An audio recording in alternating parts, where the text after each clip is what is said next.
ಮಣ್ಣಿನ ಮಡಿಕೆ ಕೊಡ್ತಿದ್ದೀರಾ ಅತ್ತೆ? ಅವ್ರಿಗೆ ಉಪಯೋಗ ಆಗೋದನ್ನೇ ಕೊಡ್ತಾ ಇದಾರೆ ಮಮ್ಮಿ.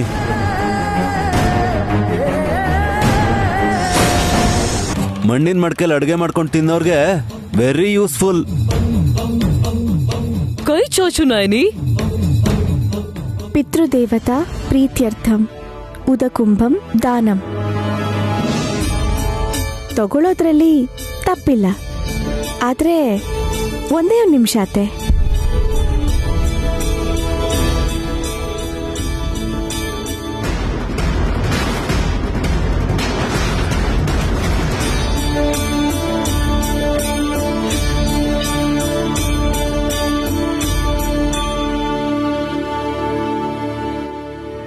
ನನ್ ಮೈ ಮೇಲಿರೋ ಒಡವೆ ತೆಗ್ಸಿದ್ದಕ್ಕೆ ಇನ್ಸಲ್ಟ್ ಮಾಡೋಣ ಅಂತ ಈ ಮಡಿಕೆನ ಕೊಡ್ತಾ ಇದ್ದೀನಿ.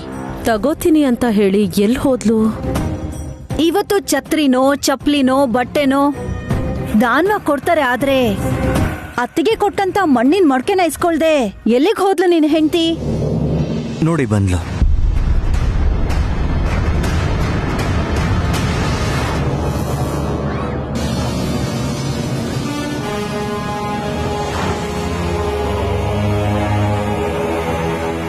ಅಕ್ಕ, ಅಕ್ಕಿ ಎಲ್ಲಿಂದ ತಗೊಂಡ್ ಬಂದೆ? ಅಂಗಡಿಯಿಂದ ತಂದೆ, ಅತ್ತೆಗೋಸ್ಕರನೇ. ಮಣ್ಣಿನ ಮಡಿಕೆನ ಹಾಗೆ ಇಸ್ಕೋಬಾರ್ದು. ನನ್ಗೇನು ಆಗಲ್ಲ, ಕೊಡೋರ್ಗೆ ಆಗೋದು ನಷ್ಟ.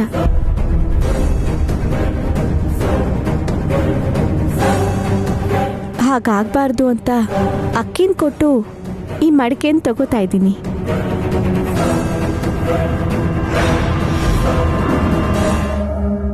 ಯಜಮಾನ್ರೆ, ನಿಮ್ಮಮ್ಮ ಕೊಡೋ ಮಡಿಕೆನ ನೀವು ಈಸ್ಕೊಳ್ಳಿ. ನಾನು ಅತ್ತೆ ಅವ್ರ ಸೆರ್ಗನ್ ಮುಂದೆ ಹಿಡಿದ್ರೆ ಅಕ್ಕಿ ಹಾಕ್ತೀನಿ. ತಿಲೋತ್ತಮ, ಮುಂದೆ ಬಾ. ವಿಶಾಲ್, ಮಡಕೆ ಇಸ್ಕೋ. ಕೊಡಿ ಮಾಮ್. ಸೆರ್ಗ್ ಹಿಡೀರಿ ಅತ್ತೆ.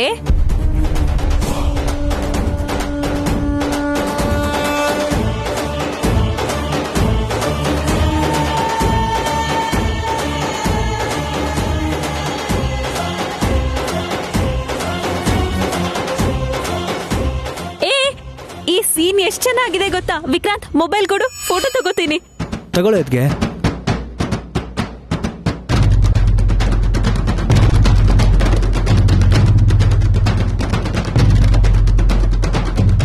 ಅವಮಾನ ಮಾಡಕ್ ನೋಡಿದ್ರೆ ನಾನು ಆಚಾರ ಧರ್ಮದಿಂದಾನೇ ನಿಮಗ್ ಪಾಠ ಕಲಿಸ್ತೀನಿ ಅತ್ತೆ. ನನ್ನ ಪರಿಸ್ಥಿತಿ ಸರಿ ಇಲ್ದೇ ಇರ್ಬೋದು, ಆದ್ರೆ ನಾನ್ ಚೆನ್ನಾಗೇ ಇದ್ದೀನಿ. ಶಕ್ತಿಲಿ, ಧೈರ್ಯದಲ್ಲಿ ನಿಮಗಿಂತ ಜಾಸ್ತಿ. ಶುಭಂ. ಪೂಜೆ ನಿರ್ವಿಘ್ನವಾಗಿ ನಡೀತು. ಹೋಗ್ ಬನ್ರಮ್ಮ. ಅತ್ತೆ, ಒಂದ್ ಮಾತು. ಈ ಅಕ್ಕಿ ಮೇಲೆ ನಿಮ್ಮ ಹೆಸರೇ ಬರ್ದಿದೆ. ಮರೀದ್ ಹಾಗೆ ಬೇಯಿಸ್ಕೊಂತೀನಿ. ಬರ್ತೀನಿ. ಯಜಮಾನ್ರೆ, ನಿಮ್ಮಮ್ಮ ಕೊಟ್ಟಿರೋ ಮಡಿಕೆಲಿ ನಾವು ಅಡ್ಗೆ ಮಾಡ್ಬೇಕಲ್ವಾ? ನಡೀರಿ. ಸರಿ, ಹೋಗೋಣ. ಬರ್ತೀವಿ. ಸರಿ ಕಂದ. ಡ್ಯಾಡ್, ಬರ್ತೀವಿ. ಹುಷಾರು ವಿಶಾಲ್. ವಿಕ್ರಾಂತ್, ಹೋಗ್ಬಿಡ್ತೀವ. Bye bro. ಅದಕ್ಕೆ ಬರ್ತೀವಿ. ಹುಷಾರು ನೈನಿ.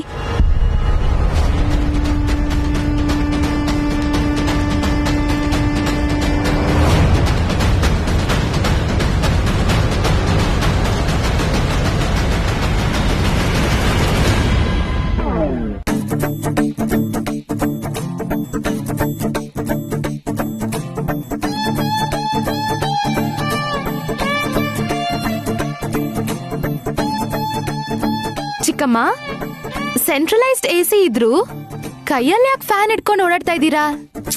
ಲಕ್ಷ್ಮೀ ದೇವಿ ಪೂಜೆ ದಿನ ಪೋಸ್ ಕೊಡೋಣ ಅಂತ ಕುತ್ಕೆ ಬಿಗಿಯೋ ಹಾಗೆ ಒಡವೆಗಳನ್ನ ಹಾಕೊಂಡಿದ್ನಲ್ಲ ಸುಮನ. ಒಡವೆಗಳನ್ನೆಲ್ಲ ಬಿಚ್ಚಿಟ್ಟು ಸೀರೆನ ಬದಲಾಯಿಸಿದ್ರು ಇನ್ನೂ ಕೂಡ ಯಾಕೋ ಒಂಥರ ಹಿಂಸೆ ಆಗ್ತಾ ಇದೆ. ನಾನಾಗ್ಲೇ ಹೇಳ್ದೆ ಸಿಂಪಲ್ ಆಗಿ ರೆಡಿಯಾಗಿ ಅಂತಂದ್ರೆ ಕೇಳಿದ್ರಾ? ಮೇಂಟೈನ್ ಮಾಡೋದು ಎಷ್ಟ್ ಕಷ್ಟ ಅಂತ ಗೊತ್ತಾಯ್ತು ಅನ್ಸುತ್ತೆ ಸಿಂಗಲ್ ಪೀಸ್ ಹಾಕೊಂಡು. ಏನ್ ಹೇಳಿದ್ರು ಅರ್ಥ ಆಗಲ್ಲ ಆತ್ಗೆ. ನಾಳೆ ಮತ್ತೆ ಒಡವೆ ಬೇಕು ಅಂತ ತುಂಬಾ ಆಸೆ ಪಡ್ತಿರ್ತಾಳೆ ಸುಮನ. ಹಲೋ ಚಿಕ್ಕ ಯಜಮಾನ್ರೆ, ನಾನೇನ್ ಹಾಗೆ ಹೇಳಿಲ್ಲ. ಒಡವೆ ಹಾಕೊಂಡ್ ಮಲ್ಕೊಂಡ್ರೆ ಕಂಫರ್ಟ್ ಇರಲ್ಲ ಅಂತ ನಾನ್ ತೆಗ್ದಿಟ್ಟೆ ಅಷ್ಟೇ. ಓಹೋ, ತಾಳಿ ಕೂಡನಾ? ನೋಡಿದ್ರೆ ಅದ್ಕೆ ಇದು ವಿಷಯ. ನೈನಿ ಅದ್ಕೆ ಇವ್ರೆಲ್ರಿಗೂ ಮಂಗಳಸೂತ್ರದ ಬೆಲೆ ಏನು ಅಂತ ಕಣ್ಣಿ ಕಟ್ಟೋ ಹಾಗೆ ತೋರಿಸಿದ್ರು ಒಂಚೂರು ತಿಳ್ಕೊಳ್ಳಿಲ್ಲ. ಇವಳಿಗದ್ರ ಬೆಲೆ ಗೊತ್ತಿದ್ರೆ ತಾನೆ. ಇದ್ದಿದ್ರೆ ಆಸೆ ಪಡ್ದೆ ಬಡಾಯಿ ಕೊಚ್ಕೊಳ್ದೆ ಇದ್ದಿದ್ರಲ್ಲೇ ಅಡ್ಜಸ್ಟ್ ಮಾಡ್ಕೊಂಡು ಸಂಸಾರ ಮಾಡಿರೋರು. ನೀವ್ ಹೇಳ್ದಾಗ ನಾವ್ ಇಲ್ದೇ ಇದ್ರು ಹೇಳ್ತಿರೋ ನೀವೇ ಏನ್ ಸುಖ ಇದೆ ಅಂತ ಸಂಸಾರ ಮಾಡ್ತಿದ್ದೀರಾ ಅಕ್ಕ. ಇದೆ ಈ ಕೊಬ್ಬೆ ಬೇಡ ಅನ್ನೋದು. ಸುಮನ ಹೇಳಿದ್ರಲ್ಲಿ ತಪ್ಪೇನಿದೆ? ನನ್ ಗಂಡನ ನಾನು ಅಲ್ಲಿಂದ ಬಿಟ್ಟು ಬಂದಿದ್ರು, ನೀನ್ ಇಲ್ಲೇ ಇದ್ರು ಅವನ್ನ ಬಿಟ್ಟು ತಿರುಗ್ತಿದ್ಯಾ ಅಂತ ಇಂಡೈರೆಕ್ಟ್ ಆಗಿ ಹೇಳಿದ ಹಾಸ್ ವಲ್ಲಭನ್ ಜೊತೆ ಏನೋ ಹ್ಯಾಪಿಯಾಗಿ ಸಂಸಾರ ಮಾಡ್ತಿಲ್ವಲ್ಲ. ಇಲ್ದೇ ಇದ್ರು ನಾನು ಸಂತೋಷವಾಗೇ ಇದ್ದೀನಿ ಅಂತ ನಿಮ್ಗೇನಾದ್ರೂ ಗೊತ್ತಾ? ಗೊತ್ತಿಲ್ಲ. ಯಾಕಂದ್ರೆ ನೀವು ನಗೋ ಮುಖನ ನೋಡಲ್ಲ. ಕುತ್ತಿಗೆಗೆ ಯಾವ ಸರ ಹಾಕೊಂಡಿದ್ದಾರೆ, ಕೈಗೆ ಯಾವ ಬಳೆ ಹಾಕೊಂಡಿದ್ದಾರೆ ಅಂತ ಮಾತ್ರ ನೋಡ್ತಾ ಇರ್ತೀರಾ. ಚಂದಾಗಿ ಹೇಳಿದ್ರಿ ಅದ್ಕೆ. ತುಂಬಾ ಚೆನ್ನಾಗಿ ಹೇಳಿದ್ಲು ಅಂತ ನಮ್ ನೈನಿ ಅಕ್ಕನ ಮಾವ ಹೊಗಳಿದ್ರು. ಪೂಜೆ ಆದ್ಮೇಲೆ ಏನ್ ಮಾಡಿದ್ಲು? ನಮಸ್ಕಾರ ಮಾಡಿ ವಾಪಸ್ ವಟಾರಕ್ ಹೋದ್ಲು. ಬಡತನದಲ್ಲ ಅಕ್ಕ, ಐಶ್ವರ್ಯದಲ್ಲಿ ತಂಗಿ. ಕರ್ಮಾನುಸಾರ ನಡಿಲೇಬೇಕು. ನೈನಿ ವಟಾರಕ್ಕೆ ಹೋಗಿದ್ದಾಳೆ ಅಂತ ನೀವ್ ಅನ್ಕೊಂಡ್ರೆ ಅದು ನಿಮ್ ದಟ್ಟತನ ದುರ್ದು ಆಂಟಿ. ಭವಿಷ್ಯದ ಜೊತೆ ಹೋರಾಡೋದಕ್ಕೆ ಹೋಗಿದ್ದಾಳೆ. ಮಗು ಹುಟ್ಲಿ ತಡೀರಿ, ಆಗ ಅರ್ಧ ಆಸ್ತಿ ನಮ್ ನೈನಿ ಕೈ ಸೇರುತ್ತೆ. ಇವತ್ ಕಮೆಂಟ್ ಮಾಡ್ತಿರೋ ಪ್ರತಿಯೊಬ್ಬರಿಗೂ ಅವಳು ಬುದ್ಧಿ ಕಲಿಸ್ತಾಳೆ. ಅತ್ತೆ, ನಮ್ಮ ಮಾಮ್ ಸರಿಗಿಡ್ಕೊಂಡು ಓಡಾಡಿದ್ರಿ ಅನ್ಕೊಳ್ಳಿ, ಒಂದಲ್ಲ ಒಂದಿನ ಗಂಗೆಲ್ ಮುಳುಗೋಗ್ತೀರಾ. ಹಾಗಂತ 6 ತಿಂಗಳ ನಂತರ ಬರೋ ನೈನಿನ ನಂಬ್ಕೊಂಡ್ರೆ ಹಣ್ಣು ತಿನ್ಕೊಂಡಿರ್ಬೇಕಾಗತ್ತೆ.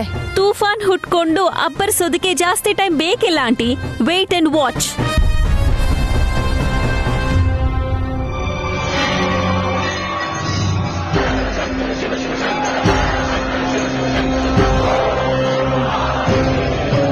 ನಮಸ್ಕಾರ ಸ್ವಾಮಿ. ಈ ಹೊತ್ತಲ್ಲಿ ಯಾಕೆ ಬಂದೆ ಶ್ಯಾಮ್ಲಮ್ಮ? ಪಟ್ನಕ್ಕೆ ಹೋಗ್ಬೇಕು ಅನ್ಕೊಂಡಿದ್ದೀನಿ ಸ್ವಾಮಿ. ಹೋಗುವಂತ ವ್ಯವಸ್ಥೆ ಮುಂಜಾನೆವರೆಗೂ ಇಲ್ಲ ಅಲ್ವಾ? ವೆಂಕಟ್ ಸುಬ್ಬಣ್ಣ ಅವರ ತರಕಾರಿ ಲಾರಿ ಹೋಗ್ತಿದ್ಯಂತೆ, ಅದ್ರಲ್ಲಿ ಹೋಗ್ತಾ ಇದ್ದೀನಿ ಸ್ವಾಮಿ. ಅಷ್ಟು ಅವಸರ ಯಾಕಮ್ಮ? ಅಲ್ಲಿ ನನ್ನ ಮಗಳು ಹೇಗಿದ್ದಾಳೋ ಏನೋ, ಕಣ್ಣಾರೆ ನೋಡೋವರೆಗೂ ನನ್ನ ಮನ್ಸಿಗೆ ಸಮಾಧಾನ ಆಗಲ್ಲ. ನೀವಿದ್ದೀರಾ ಅನ್ನೋ ಧೈರ್ಯದಿಂದ ಈ ಕ್ಷಣದವರೆಗೂ ಊರಲ್ಲೇ ಇದ್ದೆ. ಈಗ ನಾನಿದ್ದೀನಿ ಅನ್ನೋ ಧೈರ್ಯ ನನ್ನ ಮಗಳಿಗೆ ಕೊಟ್ರೆ ಅವಳ ಭವಿಷ್ಯನ ಅವಳು ಕಾಪಾಡ್ಕೊಳ್ತಾಳಲ್ವಾ ಸ್ವಾಮಿ. ಭವಿಷ್ಯನ ತಿಳ್ಕೊಳ್ಳೋ ನೈನಿಗೆ ನೀನ್ ಧೈರ್ಯ ಹೇಳ್ಬೇಕು ಅಂತ ಅನ್ಕೊಂಡಿದ್ಯಾ ಶ್ಯಾಮಲಮ್ಮ? ಕ್ಷಮಿಸ್ಬೇಕು ಸ್ವಾಮಿ. ಎಷ್ಟೇ ಆದ್ರೂ ಹೇಗೆ ಇದ್ರು ಅವಳು ನನ್ನ ಹೊಟ್ಟೆಲ್ ಹುಟ್ಟಿರೋ ಮಗಳಲ್ವಾ ಸ್ವಾಮಿ. ಅರ್ಥವಾಯ್ತು ಶ್ಯಾಮಲಮ್ಮ. ಇದ್ರೂನು ನಿನ್ನ ಮನಸ್ಸು ನಿನ್ನಲ್ಲಿರಲ್ಲ. ನಯನಿ ಕ್ಷೇಮವಾಗಿದ್ದಾಳೆ ಅಂತ ನಿನ್ನ ಕಣ್ಣು ನಂಬೋವರೆಗೂ ನೀನು ಈ ಊರಿಗೆ ಮತ್ತೆ ವಾಪಸ್ ಬರಲ್ಲ. ಹೋಗ್ಬಿಟ್ಟು ಬಾ. ಒಂದ್ ಮಾತು ಸ್ವಾಮಿ, ನಾನಲ್ಲಿಗೆ ಹೋಗೋದ್ರಿಂದ ಅವ್ರಿಗೆ ಹೊರೆ ಆಗಲ್ಲ. ನೈನಿ ಬಾಯಿಂದ ಅಮ್ಮ ಅಂತ ಒಂದ್ಸಲನಾದ್ರೂ ಕರ್ಸ್ಕೊಂಡು ವಾಪಸ್ ಬಂದ್ಬಿಡ್ತೀನಿ. ಹೊರಡ್ತಿರೋ ಸಮಯ ಸರಿಯಾಗಿದೆ ಅಲ್ವಾ? ತಿಥಿ ನಕ್ಷತ್ರ ಎಲ್ಲ ಚೆನ್ನಾಗಿದ್ಯೋ ಇಲ್ವೋ? ಹೋಗೋದೋ ಬೇಡವೋ ಅಂತ. ಶ್ಯಾಮಲಮ್ಮ, ಹುಲಿ ತನ್ನ ಮಗುನ ಕರ್ಕೊಂಡೋಗೋ ಸಮಯದಲ್ಲಿ ಜಿಂಕೆ ಸುಮ್ಮನೆ ಹಾಗೆ ನೋಡ್ತಾ ನಿಂತಿರಲ್ಲ. ತನ್ನ ಪ್ರಾಣನ ಪಣಕ್ಕಿಟ್ಟು ಹೋರಾಡುತ್ತೆ. ಗ್ರಹಬಲನ ನೋಡಬೇಡ. ವಿಶಾಲಾಕ್ಷಮ್ಮನವರೇ, ನಿಮ್ಮ ಮನೆಗೆ ಶಕ್ತಿ ಅಂದ್ಕೊಂಡು ಮುಂದೆ ಹೆಜ್ಜೆ ಇಡು. ಎಲ್ಲ ಒಳ್ಳೇದೇ ಆಗುತ್ತೆ. ಒಳ್ಳೇದು ಸ್ವಾಮಿ. ಮತ್ತೆ ಬಂದು ನಿಮ್ ದರ್ಶನ ಮಾಡ್ತೀನಿ. ಪಟ್ಟಣದಲ್ಲಿ ಅವಮಾನ ಆದ್ರೂ ತಲೆಗೆ ಹಚ್ಕೋಬೇಡ. ಕಾಲ ಬದಲಾಗಲ್ಲ, ಮನುಷ್ಯರು ಮಾತ್ರ ಬದಲಾಗೋದು. ಅದ್ಯಾವ್ದ್ರ ಬಗ್ಗೆನೂ ನನಗೆ ಚಿಂತೆ ಇಲ್ಲ. ನಾನು ಹೋಗ್ತಾ ಇರೋದು ನನ್ನ ಮಗಳನ್ನ ನೋಡ್ಬೇಕು ಅನ್ನೋ ಆಸೆಯಿಂದ. ಅವಮಾನ ಆದ್ರೂ ಪರವಾಗಿಲ್ಲ, ಮಗಳನ್ನ ನೋಡ್ದೆ ಅನ್ನೋ ತೃಪ್ತಿಯಿಂದ ವಾಪಸ್ ಬರ್ತೀನಿ ಸ್ವಾಮಿ. ಒಳ್ಳೇದು.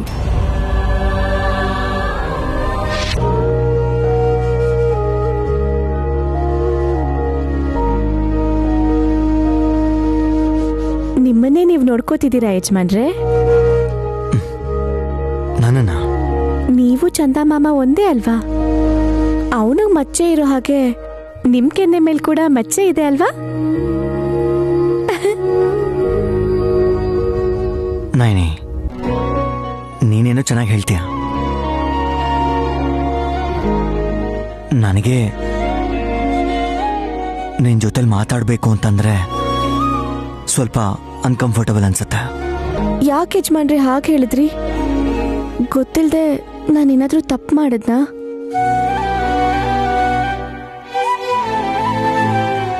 ಯಾವುದೇ ಕಾರಣಕ್ಕೂ ತಪ್ಪು ಮಾಡಲ್ಲ ನೀನು. ಯಾಕೆ ನೀವು ನನ್ನ ಜೊತೆ ಮಾತಾಡೋದಕ್ಕೆ ಕಷ್ಟ ಆಗ್ತಿದೆ ಅಂದ್ರಿ? ನೈನಿ, ಅಕ್ಷಯ ತೃತೀಯ ದಿನ 1 ಗ್ರಾಮ್ ಬಂಗಾರನಾದ್ರೂ ಕೊಡ್ಸಿದ್ರೆ ಒಳ್ಳೇದು ಅಂತಾರೆ. ನಿನ್ಗೋಸ್ಕರ ನಾನೊಂದು ಮೂಗುತ್ತಿಗೆನೂ ತರಕಾಗ್ಲಿಲ್ಲ ಅಂತ ನನಗೆ ಸ್ವಲ್ಪ ಮನ್ಸಿಗೆ ನೋವಾಗ್ತಿದೆ. ಅದಕ್ಕೆ ಏನ್ ಮಾತಾಡಬೇಕು ಅಂತ ಆಕಾಶದ ಕಡೆ ನೋಡ್ಕೊಂಡು ಮಲಗಿದ್ದೆ. ನನಗ್ ಬಂಗಾರನ ತಂದ್ಕೊಟ್ಟು ಮರ್ತ್ಬಿಟ್ಟಿದ್ದೀರಲ್ಲ ಯಜಮಾನ್ರೆ. ಏನು? ನಾನು ಬಂಗಾರ ತಗೊಂಡ್ ಬಂದ? ಯಾವಾಗ? ಎಲ್ಲಿದೆ? ಪೆಟ್ಟಿಗೆಲಿಲ್ಲ ಯಜಮಾನ್ರೆ, ಹೊಟ್ಟೆಲಿ. ನನ್ ಮುದ್ದು ಗಂಡನ್ಗೆ ಅರ್ಥ ಆಗಿಲ್ಲ ಅನ್ಸುತ್ತೆ. 1 ನಿಮಿಷ ಇರಿ, ತೋರ್ಸಿದ್ರೇನೆ ನಿಮಗ್ ಗೊತ್ತಾಗೋದು.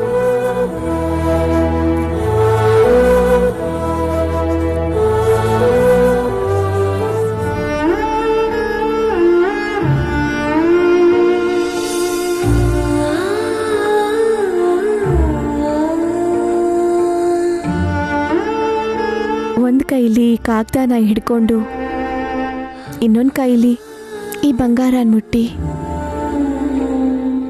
ಅಂದ್ರೆ ನಮ್ ಪಾಪು ಬೆಳಿತಿರೋ ಈ ಹೊಟ್ಟೆ ಮೇಲೆ ನಿಮ್ ಕೈ ಇಡಿ.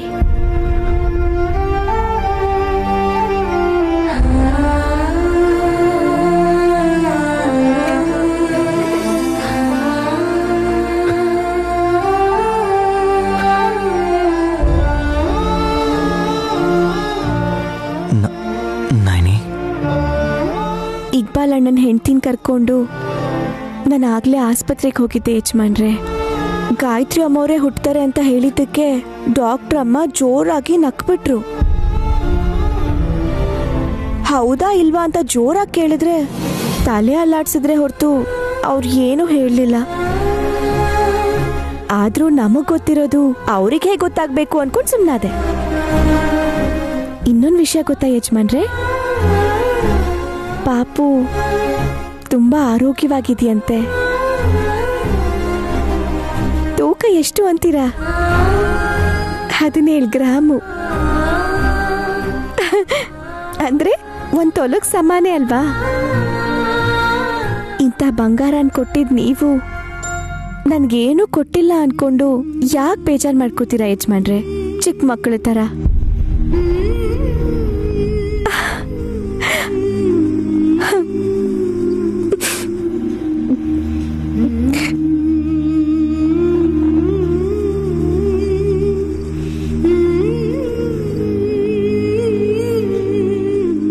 ಸಮಾಧಾನ ಮಾಡ್ಕೊಳ್ಳಿ ಯಜಮಾನ್ರೆ. ಏನಿದು? ನೈನಿ, ನಮ್ಮಮ್ಮನ ಹೊರತಿದ್ಯಾ? ನಿನ್ಗೇನ್ ಕೊಟ್ಟು ಋಣ ತೀರಿಸ್ಕೊಳ್ಳಿ ಹೇಳು. ಈ ಋಣ ಈ ಜನ್ಮದಲ್ಲಿ ತೀರಲ್ಲ ಯಜಮಾನ್ರೆ. ಇನ್ನು 6 ಜನ್ಮದಲ್ಲಿ ನೀವೇ ನನ್ನ ಗಂಡನಾಗಿರ್ಬೇಕು. ಪ್ರತಿ ಸಲ ನನ್ನ ಸುಮಂಗಲಿಯಾಗಿ ಕಳಿಸ್ಕೊಡ್ಬೇಕು. ಆಗ ನೀವ್ ನನ್ನ ಋಣ ತೀರಿಸ್ದ ಹಾಗಾಗದು.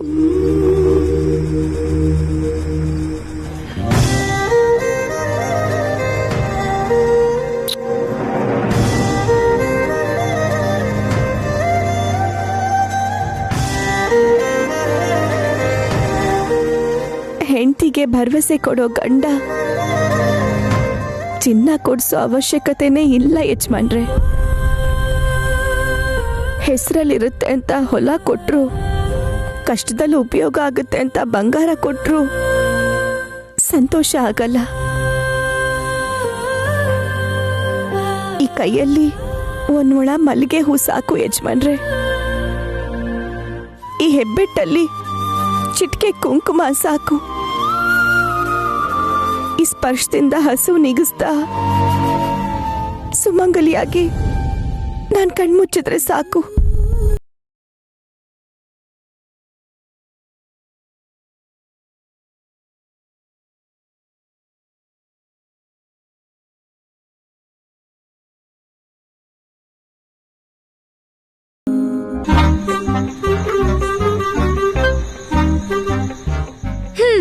ಕಾಫಿ ಕೈಗೆ ಕೊಡ್ಬೋದಲ್ವಾ? ಬಿಸಿ ಇದೆ, ಸುಡತ್ತೆ ಅಂತ ಕೊಡ್ಲಿಲ್ಲ. ವಿಕ್ರಾಂತ್ ನಿನ್ಗೆ ಅಂಗೈ ಕಾಫಿ ಸುರಿ ಅಂತ ಹೇಳಿಲ್ಲ ಕಣೆ, ಕಪ್ಪನ್ ಎತ್ಕೊಡು ಅಂತ ಹೇಳಿದ್ದು. ರಾತ್ರಿ ನನ್ನ ನೋಡಿ ಪಕ್ಕ ಪಕ್ಕ ಅಂತ ನಗ್ತಿದ್ರು ಚಿಕ್ಕಮ್ಮ. ಯಾಕಂತೆ? ಕೇಳಿದಿಕ್ಕೆ ಮಂಚದಿಂದ ಕೆಳಗ್ ಬಿದ್ದು ಹೋದ್ರು. ಒಬ್ನೇನಾ? ಅಬ್ಬಾ ಆಂಟಿ, ಆ ರೇಂಜಿಗೆ ನಗ್ನ ಅಂತ ಅರ್ಥ. ಓಹೋ, ಯಾಕಪ್ಪ ನಿನ್ ಹೆಂಡತಿ ನಿಜವಾದ ರೂಪ ತೋರ್ಸುದ್ಲಾ? ಆಲ್ಮೋಸ್ಟ್ ಆನ್ಸರ್ ಹತ್ರನೇ ಬಂದ್ರಿ ಅತ್ತೆ. ವಿಕ್ರಾಂತ್, ಸ್ವಲ್ಪ ಅರ್ಥ ಆಗೋ ಹೋಗಿ ಹೇಳ್ತೀಯಾ? ಅದೇ ಅದ್ಕೆ ಹಗಲೆಲ್ಲ ಒಡವೆ ಹಾಕೊಂಡು ಶೋಕೆ ಮಾಡಿದ್ಲಾ, ರಾತ್ರಿ ಆಗೋ ಅಷ್ಟರಲ್ಲಿ ಬಾಟ್ಲ ಖಾಲಿ. ಫುಲ್ ಬಾಟಲ್ ಅಟ್ಟದ ಮೇಲೆ ಇದೆಯಲ್ಲ. ಅಯ್ಯೋ, ನಿಮ್ ತಲೆ ಆಂಟಿ. ವಿಕ್ರಾಂತ್ ಹೇಳ್ತಿರೋದು ಅವಳ ಕತ್ತಲ್ಲಿ ಒಂದ್ ಒಡವೆನೂ ಕಾಣಿಸ್ತಿಲ್ಲ ಅಂತ. ಓಹೋ, ಐ ಸಿ. ಎಲ್ಲಿಟ್ಟಿದ್ಯಾ ಸುಮನಾ? ಹುಷಾರಾಗಿ ಎತ್ತಿಟ್ಟಿದ್ಯೋ ಇಲ್ವೋ? ನಾನ್ ಹೇಳ್ತೀನಿ ಆಂಟಿ, ನಿಮ್ ಒಡವೆನ ನೀವೆಲ್ಲಿಟ್ಟಿದ್ದೀರಾ? ನಾನ್ ಹಾಕೊಂಡಿದ್ ಒಡವೆನ ಅತ್ತಿಗೆ ಭದ್ರವಾಗಿ ಎತ್ತಿಡ್ತೀನಿ ಅಂತ ನೆನ್ನೆನೆ ಇಸ್ಕೊಂಡ್ ಹೋದ್ರಲ್ಲ. ಸುಮನಾ, ಸೇಮ್ ಪೆಂಚ್ ಹೌದಾ?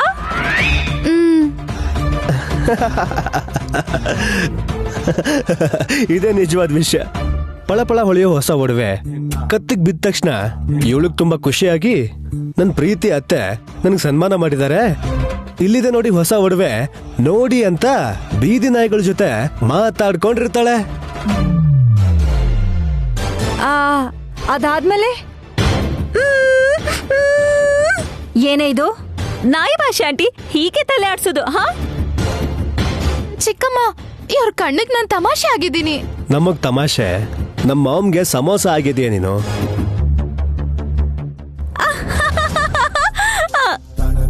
ಯಾರೋ ಬಂದ್ರು ಆಂಟಿ. ಯಾರೋ ಅಲ್ಲ, ನಯನಿಯ ಅಮ್ಮ. ಸುಮನಾ ಕೂಡ ಮಗಳೇ.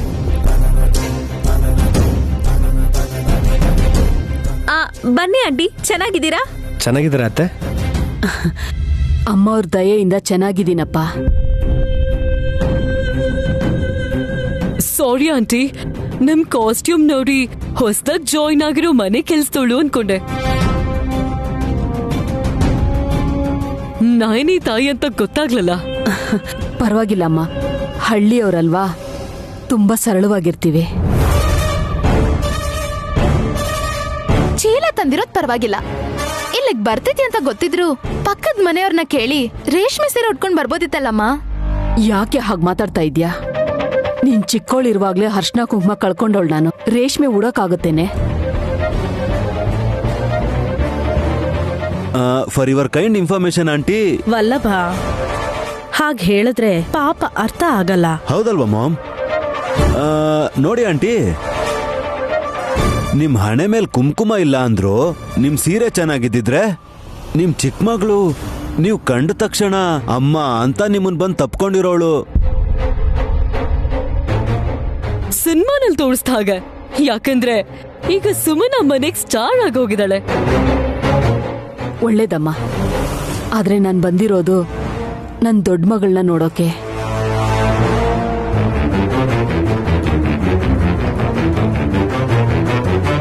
ರಿಚ್ ಆಗಿರೋ ಸುಮನಾ ಜೊತೆ ಇರೋದು ಬಿಟ್ಟು ಬಡತನದಲ್ಲಿರೋ ಆ ನೈನಿ ಜೊತೆ ಇರ್ತೀನಿ ಅಂತ ಹೇಳ್ತಾ ಇದ್ದೀರಲ್ಲಮ್ಮ ನೀವು.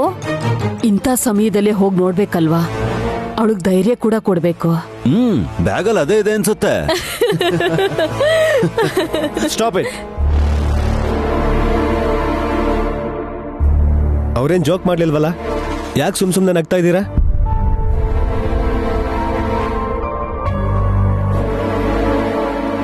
ಸುಮನ, ಹೋಗಿ ನಿಮ್ಮಮ್ಮಂಗೆ ಕಾಫಿ ಮಾಡ್ಕೊಂಬಾ, ಕುಡ್ದು ಫ್ರೆಶ್ ಆಗ್ತಾರೆ. ಸ್ನಾನ ಮಾಡಿ ಸೀರೆ ಬದಲಾಯಿಸಿದ್ಮೇಲೆ ಎಲ್ಲ. ನಿಂಗೆ ಚೂರಾದ್ರೂ ಬುದ್ಧಿ ಇದೆಯಾ? ಕಷ್ಟ ನೋಡ್ತೀಯಾ, ಕಾಸ್ಟ್ಯೂಮ್ಸ್ ನೋಡ್ತೀಯಾ? ಅಯ್ಯೋ, ಕೋಪ ಮಾಡ್ಕೋಬೇಡಿ ಅಳಿಯಂದ್ರೆ. ಏನೋ ಚಿಕ್ಕ ಹುಡುಗಿ ಗೊತ್ತಿಲ್ದೆ ಹಾಗೆ ಮಾತಾಡಿದಾಳ ಅಷ್ಟೇ.